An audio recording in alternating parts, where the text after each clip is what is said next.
So, here we are. Sukuna is the fallen angel that Angel is looking for. An angel, just like Yuji, is a host, essentially, right? Within Hannah's body. So, Hannah's Angel, Angel's Hannah, right? They're both one. This is crazy, right? Because Megumi was talking about how everything was going so smoothly, and he's kind of right. Even though it was some, kind of death-defying fights, everything they got it done. They got it done with the help of Yuta too, and Hikari. They were able to get the points to get her sister, or to get Megumi's sister out of here. But that's the one caveat. So this is very interesting, right? And what's interesting too is that Angel particularly has this thing against Sukuna right now. So we're probably going to find more about that, but here's what I'm assuming. I think they know each other.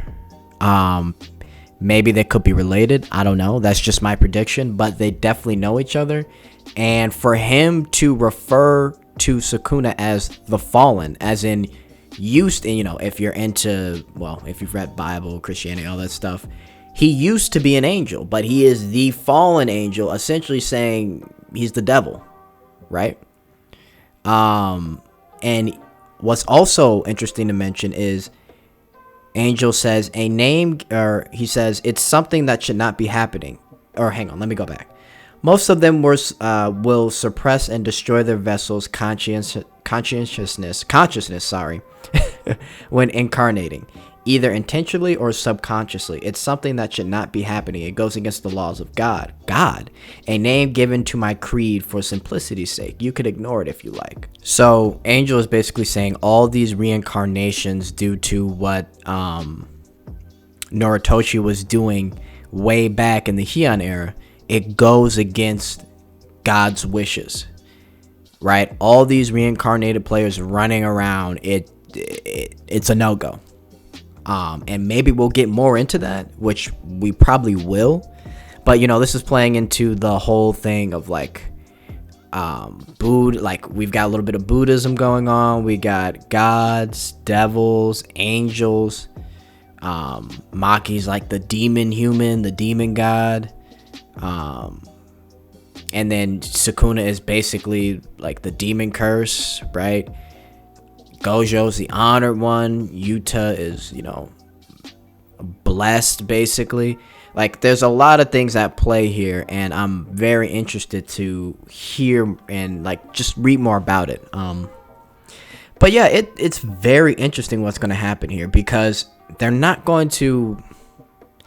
You can't kill Yuji, right? You're just not going to be able to do that, so... His goal is to essentially kill all reincarnated players, but he is the number one person he wants to kill off the list, and that's just not going to happen, because that would mean killing Yuji. I really don't know how they're going to convince him of this, because that's the only caveat to freeing Gojo, right? And what's interesting about this too is that Sukuna's listening to all this, and he doesn't really seem all that worried, which I kind of find that interesting, because once Gojo's freed, you can consider this shit, in my opinion, you could consider all these people in the calling games done. Like, there's nothing they can do. It's over. Gojo's gonna clean house, right? But it's not that simple. But we get a little bit in the chapter at the beginning here, rant over. But just go over the chapter real quick. So we get a little banter between Maki and Kamo, right? Noritoshi Kamo. And, he's kind of like, I'm not that important anymore, because I've basically been exiled from the family, I'm not anything to them anymore. And he kind of wonders how his mother would feel about all this stuff, right? And Maki kind of talks to him and is like, you should talk to her. Tell her, ask her yourself. And she kind of mentions how before she killed her mom, even though she didn't, well, never mind, she did. She was still alive, never mind. She killed Naoya, but was still alive, after Maki went crazy. But, she basically said, I could have talked to her more, but I ended up not doing that. So she's telling Noritoshi that, look, talk to your mom. And we get this cutaway to her mom, and it looks like, I'm guessing, she's got another kid, and it's with this guy now. So I guess because she didn't get married in her situation with the Kamo family, because he was a bastard son, basically.